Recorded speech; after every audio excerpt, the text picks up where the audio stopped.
Hey guys, it's Brian with the Barbell Spin. Last week, CrossFit released its 2023 CrossFit Games Rulebook. Everyone keeps talking about all the changes in it and how it is going to impact next year. One of those that everybody keeps talking about is the Anikha Greer rule. But is it fact or fiction? Let's take a look. Last week, right after the rulebook was released, Anikha Greer went to her Instagram story and posted what she called the Anikha Greer rule. She was referring to a section in there that said that CrossFit can extend the submission deadline for unforeseen circumstances. Then, this Morning Chalk Up in its email talked about how is CrossFit learning from the past with its new rulebook. They looked at 7 different rules that have changed from 2022 to 2023. They start off with Rule 1.2, the Anikha Greer rule. If you recall what happened last year, Anikha Greer did her last workout, quarterfinal workout, went to submit the video, hit submit, closed the app, and her video never got uploaded. Her score was invalidated and she was unable to advance the semifinals. So everybody keeps talking about Rule 1.2.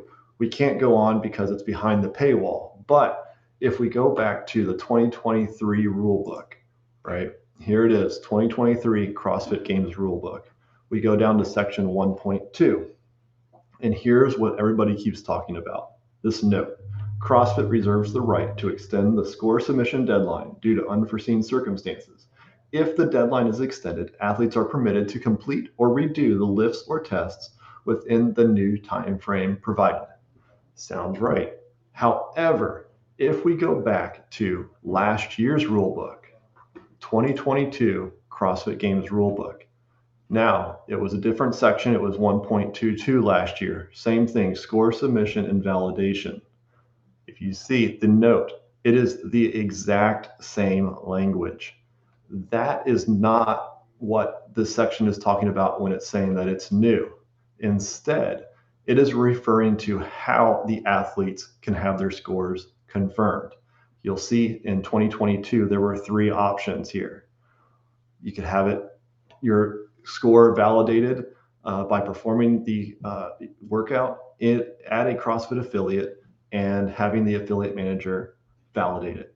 Or you could go and do the event under observation of a judge who's completed the CrossFit Judges course. Or 3, upload a video to the game's website.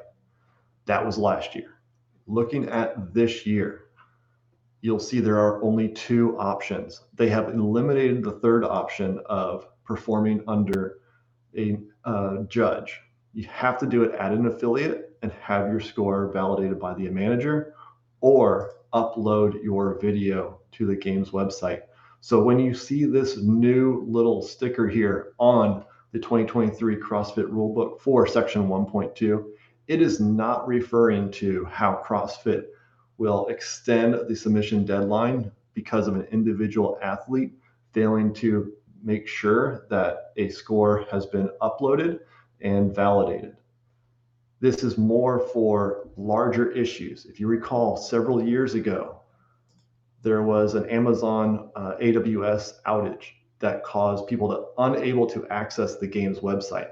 That is what this rule is for. It is not for an individual athlete. So, as much as I like Anikha Greer, this rule, section 1.2, is not the Anikha Greer rule.